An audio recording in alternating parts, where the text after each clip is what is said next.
What can you tell us about what inspired your haircut and what you love about it right now? I want to say that I had the guts to cut it off, and it was just random, and it was in hopes of changing, but no, I had to do it for a project. But I'm glad I did. And I don't regret it. I love it. It's so much easier. My life is easier. If you want to do it, I recommend you do it. Cut your hair all off, you know, don't have to dry it, no styling. It's growing back healthier than ever, and I'm really happy that it happened. I hope that I inspire other girls to do it as well. I hope they want this pixie cut and want to rock it. I just think it's a great way to show that you're unique, you're different than the regular, I guess, hairstyle, which is long and flowy. Do you think that you'll grow it back out again? I don't know. I was hoping to kind of see what it'd look like shoulder length or at a bob, and if I hate it, I just chop it off again. You know, hair grows back. But I'm also glad that I was able to donate it. Since hair does grow back, why not donate hair that you're gonna cut off? I got to tour the Wigs for Kids facility, which is the charity that I donated it to. It was just fantastic to see all the kids' names up on the wall and the letters that they gave to the company, and it was so touching just to see how much your hair that you don't really care about a lot, just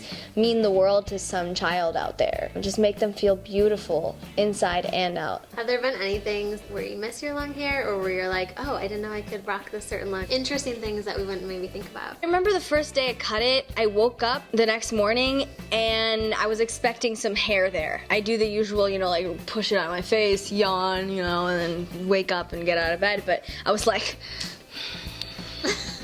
where is it?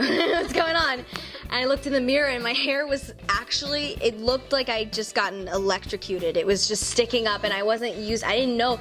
I now have like a newfound respect and understanding of boys, and when they're like, oh, my hair looks like terrible today, and I'm like, your hair looks the same every day. It's because they work on it like a lot. They have each hand movement memorized, and it's amazing. I have a newfound respect for boys and their hair, because I wake up every morning and it's a scary mess. I look like a lion. It looks like a lion's mane, especially now that it's getting longer. It goes all kinds of different ways, yeah. Have you noticed any changes in makeup or jewelry or anything that you feel like you can rock differently or better? My entire wardrobe has changed. It has changed completely, I gotta say. There are certain things that you want to also highlight with makeup. I feel like with the short hair, it's all about the eyes. Immediate attention is drawn to your eyes because there's nothing covering them. It's just, that's your face. The makeup choices have been a little bit more fun recently. It's not just the same old thing. I'm experimenting with colors, you know, doing more eyeshadow, I guess, which is also really, really fun. I also think that my hair not being in my face also prevents my face from breaking out as much,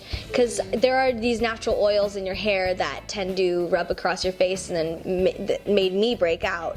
And now that it's off of my face, my skin is able to breathe, and it has nothing oily on it, and it's great. I gotta say, initially I was a little nervous in how everyone around me would respond. I paid extra attention to the mini facial reactions they had, I guess it was a little bit me being paranoid. But another thing that this haircut has taught me is just to not care as much. I really feel like I changed. Now I see why girls do it in the movies when they want to change something up. I think that it's a great switch in my life. I'm more self-aware of myself too.